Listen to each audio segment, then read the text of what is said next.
हरिओम बच्चों। तो जैसा कि आप जानते हैं कि हमारे आरएमएस राष्ट्रीय मिलिट्री स्कूल और सैनिक स्कूल एग्जामिनेशंस में एक टॉपिक है agricultural and non agricultural revolutions in India. ठीक है, इससे हर बार कई कुछ कुछ प्रश्न आते हैं, तो आज हम इसकी डिस्कशन करने वाले हैं। ओके, तो चलिए शुरू करते हैं। ओके, तो सबसे पहले एक छोटा सा ग्लिम्स है हमारे विद्यालय के रिजल्ट्स का। So these are the results. Okay, and you can be one of them. Okay, so prepare. Okay, so let's start the discussion. Okay, तो सबसे पहले हम जानेंगे कि ये जो एग्रीकल्चरल और नॉन एग्रीकल्चरल रिवॉल्यूशन है, ये आए ही क्यों, इनका ज़रूरत क्या पड़ा हमें। ठीक है, तो सबसे पहले जैसा कि आप इस मीन्स प्रेजेंटेशन में देख सकते हैं कि सबसे पहले इस रिवॉल्यूशन को लाने का जो ज़रूरत था वो इसलिए था ताकि देश आपका सेल्फ रिलायंट आत्मनिर्भर, जबकि आज भी बातचीत की जा रही है, हमारे प्रधानमंत्री पीएम नरेंद्र मोदी इस बात को बार बार रखते हैं कि देश को आत्मनिर्भर होना जरूरी है। ठीक है, अभी आप डिजिटल मीडिया में देख रहे होंगे आत्मनिर्भरता की काफ़ी बात की जा रही है। तो उस टाइम पर हमारा जो प्राथमिकता था वो फूड सिक्योरिटी था, देश में लोग अपने से उपजा सके और खा सके, क्योंकि हम लोगों को क्या था कि डिपेंडेंट रहना होता था। विदेशी देश से हम लोगों को अनाज आता था, हमारे पास इतना भी अनाज नहीं था कि हम अपनी आबादी को खिला सके। ठीक है, भरपेट हर लोग 3 टाइम का भोजन कर सके। इसके लिए ज़रूरी पड़ा कि ये रिवॉल्यूशंस लाए जाए ताकि प्रोडक्शन बढ़ सके अनाज का, अलग अलग जो भी विभिन्न प्रकार के अनाज थे, न्यूट्रिशनल सिक्योरिटी हो। ठीक है, अगर अनाज है भी, जैसे आपको बता दूं, ये आपके एग्जाम का अगेन नहीं है, PL480 एक प्रोग्राम था यूएस के द्वारा। ठीक है, इस प्रोग्राम के तहत होता क्या था कि यूएस हम लोगों को अनाज भेजता था, but according to some of the government reports it has been found that these means food grains were not of that quality. ठीक है, ये काफ़ी वर्स्ट क्वालिटी के अनाज होते थे जो हम लोगों को दिया जाता था। मीन्स एट लास्ट अगर आप भोजन करके पेट भी भर लिए तो उससे आपका न्यूट्रिशन नहीं होगा, और अगर आप न्यूट्रिशनल मीन्स कंप्लीट न्यूट्रिशन नहीं मिल रहा तो आपका मेंटल डेवलपमेंट नहीं हो सकता है, एक अच्छा फिजिकल डेवलपमेंट नहीं हो सकता है। तो इसके लिए ज़रूरी है, और अगर एक देश में यहाँ के जो यूथ हैं, ठीक है, इनका फिजिकल और मेंटल डेवलपमेंट अच्छे से नहीं होगा तो वो देश का जो यूथ है वो आगे किस तरीके से, उनका जो फ्यूचर है वो भी एकदम डार्क हो जाएगा। ठीक है, हम अपने यूथ का प्रोडक्टिविटी 100% नहीं यूटिलाइज कर सकेंगे। अगेन 100% कभी भी यूटिलाइज किसी भी चीज़ का हो पाना मुश्किल होता है, but this revolution will give us much and much better utilisation, much and much better productivity. Okay, so this is the first point, self reliant. Okay, आज भी देश में सेल्फ रिलायंस काफ़ी जरूरी है। Next is food security for all. Okay, मतलब सारे लोगों के लिए फूड सिक्योरिटी, अभी मैं एक्सप्लेन किया, इसी में न्यूट्रिशनल सिक्योरिटी भी आ जाती है आपकी। ओके, नेक्स्ट है कि अगेन फार्मर, हमारा जो देश है जब आप देखिएगा 1947 में आज़ाद हुआ, this was agricultural economy. Agricultural economy का मतलब होता है कि ऐसा देश जहाँ की ज़्यादा से ज़्यादा आबादी, almost 60 to 70% of the population वो dependent on agriculture as their primary source of income. Okay, तो इस केस में अगर हमारा प्रोडक्टिविटी मीन्स अगर कोई किसान जो है वो खेत में जा करके पैदावार उसका ही कम होगा और उसको खाने पीने लायक ही बस पैदावार हो, कई बार वो भी ना हो, तो वो मार्केट में क्या बेचेगा, क्या उसके पास पैसे आएंगे। तो इसके लिए भी जरूरी था कि ये फार्मर्स का इनकम को बढ़ाए और ये प्रोडक्टिविटी बढ़ाए ताकि इंडिया एक्सपोर्ट भी कर सके। पहले तो खुद का जो इंटरनल डिमांड है उसको पूरा कर सके और उसके बाद एक्सपोर्ट भी हम लोग कर सके। ठीक है, नेक्स्ट क्या था, नेशनल इंटरेस्ट। नेशनल इंटरेस्ट ये काफ़ी वैग टर्म है, शायद आपको उतना भी नहीं समझ आए, बस ऐसे समझिए नेशनल इंटरेस्ट की ये सारी चीज़ें, जब तक आप किसी दूसरे के ऊपर आत्मनिर्भर मीन्स किसी दूसरे के ऊपर निर्भर होंगे, आत्मनिर्भर नहीं होंगे, आप अपने इंटरेस्ट को नहीं यूटिलाइज कर सकते हैं। ओके, आप अपने इंटरेस्ट को आप कंप्लीटली फुलफिल नहीं कर पाओगे। और उसके बाद अलग अलग जो अबायोटिक कंपोनेंट है, जैसे सीड्स क्वालिटी, जैसे ये ग्रीन रिवॉल्यूशन आया तो HYV seeds, high yielding variety seeds आए। ठीक है, सॉइल्स का जो है आपका मीन्स एग्रीकल्चरल साइंटिस्ट जो है सॉइल मैपिंग होने लगी, सॉइल की क्वालिटीज को बताया जाने लगा, कौन से इसमें केमिकल्स या फिर न्यूट्रिएंट्स कम है, इन चीज़ों के बारे में बात होने लगी। तो इससे क्या है, abiotic component, basically biotic abiotic दो प्रकार के कंपोनेंट होते हैं। अबायोटिक कंपोनेंट होता है जिसके पास में लाइफ नहीं है, इनऑर्गेनिक कंपोनेंट, तो उसमें भी सुधार आने लगी। Okay, so let's move to the next slide. Okay, and here we will see the different revolutions one by one. Okay, so the first one is green revolution. Okay, what is green revolution? This is the most important revolution, and you can say that this was the most successful and this was the most needed. Okay, ये PM Indira Gandhi के द्वारा launch किया गया था India में, ठीक है। और इसका अगेन सारे रिवॉल्यूशंस का मोटिव वही होगा जो शुरुआत में डिस्कस किया गया है, वीट एंड राइस। जो टारगेटेड प्रोडक्ट्स थे वो वीट एंड राइस, ठीक है। और इसके जो ग्लोबल फादर मींस इंडिया में तो एम एस स्वामीनाथन, अभी आपने देखा होगा कि इनको भारत रत्न भी दिया गया गवर्नमेंट के द्वारा, ठीक है। और इस साल हम इनकी मीन्स 100वीं वर्षगांठ भी मनाए। डॉक्टर एम एस स्वामीनाथन के बहुत सारे प्रोग्राम्स हुए। He has played a very important role.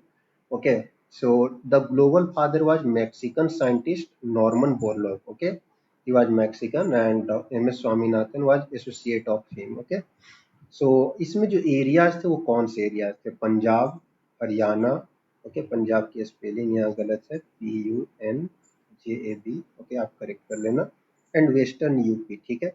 ये तीन एरियाज को प्राइमरीली मींस टारगेट किया गया था और ये तीन एरियाज में ग्रीन रिवॉल्यूशन आप कह सकते हैं सक्सेसफुल हुआ। ओके, टाइम लाइन क्या था, ठीक है, 1967, आप अप्रोक्स कर सकते हैं mid 1960s to be in the safe side. Okay, PM Indira Gandhi के द्वारा लॉन्च किया गया था। Okay, coming to the next revolution, this is evergreen revolution. See, evergreen revolution is nothing but you can say that this is the update or modification of green revolution।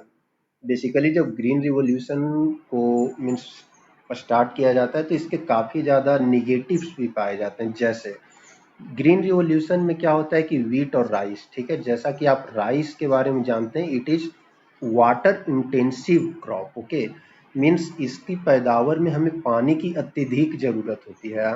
अत्यधिक ज़रूरत होगा, आपको बारिश नहीं मिलेगा तो क्या करोगे आप? अंडरग्राउंड वाटर का यूज करोगे इरिगेशन के लिए। Okay, it has been assumed that you know the basic term like irrigation and these things। okay, next क्या है कि आपका फर्टिलाइजर का काफ़ी ज़्यादा ओवर यूज हुआ इसमें, ठीक है। फर्टिलाइजर करता क्या है? फर्टिलाइजर बेसिकली केमिकल्स होते हैं जो कि आपके सॉइल के क्वालिटी को डिग्रेड करेंगे। ये जो फर्टिलाइजर्स हैं ओवर यूज होगा तो क्या होगा? आपका जो इरिगेशन हुआ वाटर में मिले और फाइनली ये जो वाटर है आपके जो नियर वाटर सोर्सेज लाइक तालाब हो गया, मीन्स पॉन्ड आप कर सकते हैं, नहर कर सकते हैं, कैनाल कर सकते हैं, इन सब में जा कर के मिलता है और उन वाटर सोर्सेज को भी पॉल्यूट कर रहा था। तो इससे क्या हो रहा है कि आपका पैदावार तो बढ़ा, no doubt green revolution was a game changer for India, ठीक है। इसने क्या किया? आपके देश को फूड सिक्योरिटी दिया, मीन्स बेसिक स्टेपल डाइट तो हर लोग अब खास पी सकते थे, ठीक है। In fact you started exporting after some time, but आपका जो अबायोटिक कंपोनेंट जिसके भरोसे ये फसल की खेती होती है, ठीक है, यही खराब होने लगे, डिटोरिएट होने लगा। तो इसके लिए जरूरी था कि ये जो डेवलपमेंट है, ठीक है, आजकल बहुत ज़्यादा बात होती है सस्टेनेबल डेवलपमेंट का। मीन्स डेवलपमेंट जो है वो सस्टेन्ड वे में हो, मीन्स फ्यूचर जनरेशन्स के जो डिमांड है, ठीक है, या फ्यूचर जनरेशन के डेवलपमेंट के साथ कंप्रोमाइज ना की जा सके, सस्टेनेबल डेवलपमेंट जरूरी था। अगेन ये एम एस स्वामीनाथन के द्वारा ही दिया गया था, ठीक है। और ये जो डिफरेंट ड्रॉबैक्स है जैसे कि लिखा हुआ है सॉइल पोल्यूशन, वाटर स्कैरसिटी, ये सब जो है वाटर टेबल काफ़ी कम होने लगा अंडरग्राउंड वाटर का यूज के कारण, तो इसके लिए एवरग्रीन रिवॉल्यूशन लाया गया। Okay, next one is white revolution. You can see he is father of white revolution, Vergis Kurian, okay, and it is associated with the production of milk and it was launched in the year 1970। see, हम ऐसा कह सकते हैं कि white revolution जो है वो overall India को मीन्स ओवरऑल इंडिया में ये सक्सेसफुल था, बट द मेजर एरिया जो है गुजरात जहाँ की अमूल इंडिया आया, ठीक है। उसके बाद आप बिहार में कर सकते हैं सुधा जो है, ठीक है। और इसको दूसरा एक नाम है ऑपरेशन फ्लड। कई बार क्वेश्चन इस तरीके से पूछते हैं कि operation flood is associated with which of the following revolution, okay, या with which of the following products. तो इस पे ध्यान रखना है और ये इसमें खास बात है कि ये आप अमूल इंडिया चाहे सुधा, ये कोऑपरेटिव्स एक टाइप ऑफ बिजनेस होता है, बिजनेस मॉडल, ठीक है, कोऑपरेटिव्स उसके बेसिस पे था, 1970 में ये स्टार्ट की गई थी। Okay, coming to the next revolution, that is yellow revolution. जैसा कि आप पिक्चर्स में भी देख सकते हैं, ठीक है, this was important for the production of oil seed. Okay, you will come to know that India, जब बेसिकली क्या है, जब आपके स्टेपल डाइट्स के डिमांड पूरे हो गए तो धीरे धीरे आपको और भी डिमांड्स आती हैं, ठीक है। आप चाहेंगे कि आपको एक बेहतर क्वालिटी का सब्जी मिले, क्योंकि न्यूट्रिशन का जो बात अभी किया गया था शुरू में, वो इन चीज़ों के तहत जरूरी है। तो धीरे धीरे जब हमारे यहाँ मीन्स ऑयल सीड्स की डिमांड बढ़ने लगी, तो उसके लिए पाया गया कि हमारा देश अगेन एक इंपोर्टर कंट्री था। We were exporting maximum amount of oil seeds from the foreign countries. तो उसके लिए Sam Pitroda, okay, he was the political advisor of Rajiv Gandhi ji, okay, and he is currently political advisor of, you can say, Rahul Gandhi, okay. So the timeline is 1980, and Sam Pitroda, he is the father of this revolution. He gave the idea of this revolution, okay, and the aim was to increase the production of edible oil, okay. What were the different type of oil seeds targeted? It was mustard, sunflower, and groundnut, okay. So these were the target targeted seeds, okay. Next one is blue revolution, okay. Blue revolution, as the name suggests, okay, this was important for fishing and aquaculture, okay. India में basically क्या है कि आपका nutritional security के लिए आप सिर्फ और सिर्फ फूड ग्रेन्स पे डिपेंडेंट नहीं रह सकते हैं। जैसे आज भी गवर्नमेंट आप देखोगे एक्वाकल्चर को काफ़ी प्रमोट कर रही है, because the fishing industry is a huge source of protein and the different sources of vitamins, okay.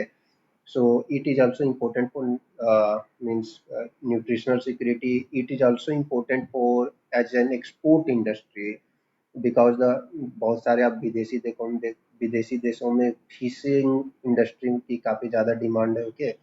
So doctor Arun Krishnan is the father of blue revolution, okay, and you can note down this question, okay, it may be asked in one of your exam that India is second largest aquacultural producer, okay, after China। इसमें जब मैं aquaculture producer का बात कर रहा हूँ तो इसमें आपको ध्यान रखना चाहिए कि ये फिशिंग में मैं नहीं बोल रहा हूँ, ये नहीं कह रहा हूँ कि इंडिया फिश में सेकेंड लार्जेस्ट प्रोडक्शन है, फिशरीज में सेकेंड लार्जेस्ट नहीं, aquaculture, aquaculture along with fisheries the other things associated with the means what you can say aqua industry, this all contributes to aquaculture, okay. Let's move to the next part, golden revolution, okay. So coming to golden revolution, this was associated with the products such as horticulture, okay, and honey. These are two different products. Remember it, these are two different products. Horticulture क्या होता है? Horticulture products are basically flowers and fruit. Okay. So आप comment section में question बताइएगा, which district of Bihar is one of the important source of horticulture project products, okay. So answer this question in comment, okay. And you can see the father of this revolution was Nirpak Tutej, okay, and the timeline of revolution is 1990s to 2000, okay. Next, coming to the revolution, this is silver revolution, okay, and it is associated with egg and poultry farming, okay, and the timeline is 1969 to 78, okay, and the father of this revolution was Dr. B.V. Rao, okay. And you, one important question is asked in this respect, who is the mother of this revolution? Indira Gandhi. एक चीज आप observe करोगे, यहाँ जो भी revolutions के नाम है, मैक्सिमम से maximum revolution madam Indira Gandhi के कार्यकाल में ही स्टार्ट की गई थे। सो आपको टाइम लाइन किसी का याद नहीं करना है, जनरली एग्जाम्स में मैंने आज तक देखा नहीं ये क्वेश्चन पूछा जाता है, it is just for information purpose, okay. And maximum revolutions were started by Indira Gandhi. She has uh, she has contributed a lot in the food security and nutritional security of India, okay. So the major purpose of silver revolution was to increase the egg and chicken production, okay. Again this also helps in the protein requirement, okay, protein and the different other nutritional requirement, okay. Okay, so the next one is gray revolution. Okay, gray revolution is associated with production of fertilizers. Okay, and already I discussed you that the in the means in the success of green revolution, the fertilizers played one of the important role. Okay, but again we need to means हमें ये means पता होना चाहिए कि fertilizers की एक limited and reasonable use जरूरी है, अदरवाइज ये काफी ज्यादा लॉस पहुंचाती है हमें हर सेक्टर में. Means the foods which we are eating, like you will find that a report has came where we have found that द people in Punjab are suffering from cancer, highest rate of growth in cancer disease in the people of Punjab because they are having a lot of uh, intake of food crop which are having fertilizers. Okay, so fertilizers का production, fertilisers का demand था तो इसका production ज़्यादा से ज़्यादा हो, इसके लिए ग्रे रिवोल्यूशन लाया गया था. ठीक है,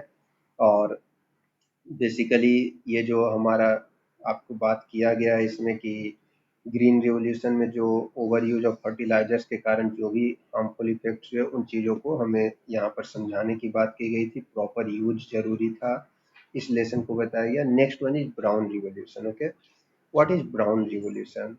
Brown revolution, again there are two products associated with this revolution. One is cocoa. Okay, what are cocoa? Cocoa is basically coffee beans आप जो पीते हैं ना, this is one of the variety of that. Okay, and the second one is leather as you have been seen in the picture. Okay, and basically there are two different types of brown revolution. It is brown revolution original and this is brown revolution 2.0. Okay, brown revolution 2.0 में क्या था, तो यहाँ पर दूसरी means product थी that is soil fertility. Soil का fertility काफी ज्यादा डाउनग्रेड हो गया था तो इसके लिए ब्राउन रिवॉल्यूशन 2.0 निकाला गया है. The different nutrient requirement of soil is check and soil का जो भी न्यूट्रिएंट का डिफिशियंट होता है उसको इन्हेंस करने के लिए अलग अलग टेक्निक्स बताए जाते हैं एग्रीकल्चर साइंटिस्ट के द्वारा. ओके, आप एक ऑब्जर्व करोगे कि कुछ में फादर का नाम है कुछ में नहीं है. अगेन वैसे रिवोल्यूशन जिसमें कोई भी फादर का नाम मेंशन नहीं है, ठीक है, कोई स्पेसिफिकल व्यक्ति के द्वारा ये नहीं कंडक्ट किया गया इसलिए उनका नाम नहीं डाला गया है. सो डोंट बी कंफ्यूज कि आधे में आधे में नहीं है. Okay, next coming to red revolution. Okay, red revolution again it is also associated with two products. One is tomato, which you can see in the image, and the another one is meat production. Okay, again meat production आपका protein requirement और vitamins और भी other nutritional requirement को meet करता है. Okay, father is Vishal Tiwari. Okay, it started in the 1980s. Again 1980s का मतलब 1980 नहीं होता है, 1980s मीन्स इस काल में कभी भी हुआ था एंड इट कंटिन्यू टिल 2008. इसके बाद ये बंद कर दिया गया था. और कुछ फैक्ट्स और डाटाज हैं कि अभी करंटली अगर देखोगे तो इंडिया का जो पोजीशन है वो थर्ड पोजीशन है टोमेटो प्रोडक्शन, टमाटर की उत्पाद में. ठीक है, और मीट प्रोडक्शन में इंडिया का फिफ्थ रैंक है. Okay, so coming to the next, this is pink revolution. Okay, what is pink revolution about? Here three products are targeted. One is onion. Again the spelling mistake. Okay, ONION. Okay, onion.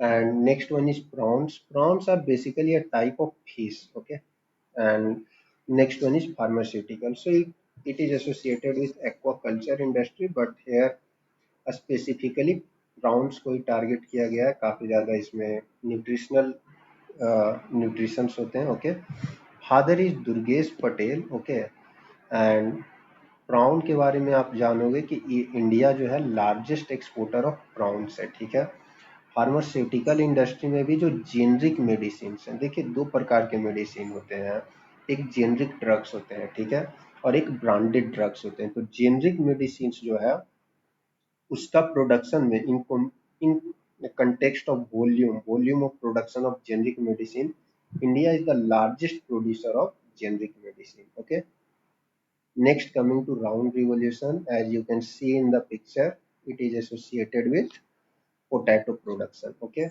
and by data you will come to know that in India Uttar Pradesh is the largest producer of potato, followed by West Bengal and Bihar. Means second rank आपको waste Bengal का आता है और बिहार का third आता है, इसके बाद और भी स्टेट्स आते हैं। Okay, and in country wise, okay, India is second largest producer of potato and China comes at the first. Generally आप जो भी देखोगे एग्रीकल्चरल प्रोडक्ट्स है जहाँ इंडिया सेकेंड है, अगर एग्जाम में ऐसे क्वेश्चंस आते हैं you can guess that India China के बाद ही पीछे होता है, ठीक है, अदरवाइज हम सबसे आगे हैं। Next is golden fibre revolution and silver fibre revolution. देखिए एक क्वेश्चन तो और आता है कि गोल्डन फाइबर के नाम से क्या जाना जाता है, ठीक है, तो jute is known as golden fibre. Okay, ये भी क्वेश्चन आप याद रखिएगा, कई बार पूछा जाता है।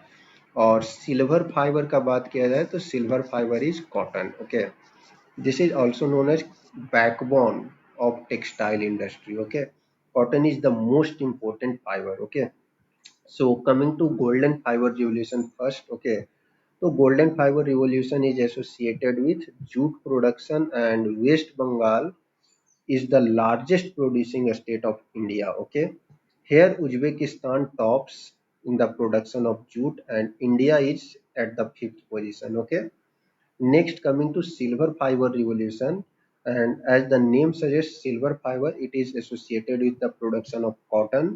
Maharashtra is the top producing state. Okay, एक इंफॉर्मेशन यहाँ आप और डाल सकते हो कि कॉटन का जो प्रोडक्शन है वो ब्लैक सॉइल पे होता है, तो वैसे जो भी रीजन्स, अगेन जरूरी नहीं है कि सिर्फ ब्लैक सॉइल पे ही कॉटन प्रोडक्शन होगा, बट मैक्सिमम प्रोडक्टिविटी की जो बात है वो ब्लैक सॉइल पे होता है, जिसका नाम रेगुर सॉइल भी बोला जाता है। तो इस पे होता है, तो जनरली आपका दक्कन रीजन जो है वहाँ पे ब्लैक सॉइल पाए जाते हैं। तो Maharashtra is the highest producer, largest producer. Okay, and in sense of country wise, India is at second position after China. Okay, now after completing the agricultural revolutions, okay, from which the questions are mainly asked, आपके जो questions होते हैं वो generally agricultural revolution से आते हैं, but we have covered two non agricultural revolution और भी थे, I don't found them important. Okay, again agricultural revolution ये आपके इम्पोर्टेंट होते हैं, but you can remember this too, ठीक है। तो पहला जो है आपका वो है ब्लैक रिवॉल्यूशन, ठीक है। Black revolution petroleum product, again हमेशा याद रखिएगा पेट्रोलियम प्रोडक्ट और पेट्रोल में अंतर होता है, ठीक है। Petroleum product basically the term petroleum consist of 7 different products, आपने पढ़ा होगा फ्रैक्शनल डिस्टिलेशन के बारे में साइंस में, जब वो होता है तो अलग अलग प्रोडक्ट निकलते हैं, 7 प्रोडक्ट आते हैं जिसमें पेट्रोल, डीजल, केरोसिन, अलग अलग प्रकार के मीन्स प्रोडक्ट्स निकल करके आते हैं। तो इस तरीके से ये सारे पेट्रोलियम प्रोडक्ट्स को हम ज़्यादा से ज़्यादा मीन्स रिफाइनिंग कर सके, ज़्यादा से ज़्यादा प्रोडक्शन कर सके, मीन्स ONGC हमारा जो कंपनी है इंडिया के द्वारा, ठीक है, रिलायंस है, ये सब कुछ आप देखोगे इम्पोर्टेंट इंडस्ट्रीज हैं जो कि अभी पेट्रोलियम एसोसिएटेड प्रोडक्ट्स के क्षेत्र में काफ़ी ज़्यादा रिसर्च एंड डेवलपमेंट का कार्य कर रही हैं। अगर हमारे देश में ऐसे कोई भी प्रोडक्ट्स हैं जो कि पाए मीन्स जहाँ उनका रिजर्व्स है तो उसका रिसर्च कर रही है, उसका एक्सट्रैक्शन के लिए अलग अलग टेक्नोलॉजीज वगैरह के ऊपर रिसर्च एंड डेवलपमेंट किया जा रहा है। तो this is black revolution. Okay, and the next one is white revolution. Again, don't confuse white revolution with the production of milk. Okay, अभी हमने एग्रीकल्चरल रिवॉल्यूशन में व्हाइट रिवॉल्यूशन मिल्क के लिए बात किया है, but this is non agricultural. Okay, तो in terms of non agricultural production white revolution is associated with IT and software industry. Okay, ये भी आज के टाइम में काफ़ी ज़्यादा इम्पोर्टेंट हो जाता है इंडिया में। अभी आप देख रहे होंगे डिजिटल इंडिया प्रोग्राम के तहत हमारे PM सेल्फ रिलायंस के लिए एक काइंड ऑफ नया रिवॉल्यूशन अभी देश में चल रहा है, ठीक है, और वो IT एंड सॉफ्टवेयर इंडस्ट्री में हम लोगों को सेल्फ रिलायंस के लिए हमारे PM काफ़ी ज़्यादा PIL स्कीम का आपने नाम सुना होगा, ये लॉन्च किया गया है, ठीक है। इसी तरीके से और डिजिटल इंडिया मिशन जो है, बहुत सारे स्कीम्स हैं जिसमें कि गवर्नमेंट कोशिश कर रही है कि हम सेल्फ रिलायंट बने। सो this is one of the most important industry in today's era. Okay, it is backbone of the economy. So this was all about the different revolutions. Okay, this whole PPT will be shared in your Telegram group. Okay, and in case of any further discussion or doubts, okay, you can contact to our means you can contact here. Okay, in case of any clarification, these are our contact number. Okay, this is our website, this is the YouTube channel of our school. Like, subscribe and share the channel. Okay, thank you. This was all about the different revolutions. हम अगले Sunday को कोई दूसरे topic के ऊपर नई video लेकर के आएंगे। Okay, thank you, bye bye, have a nice day.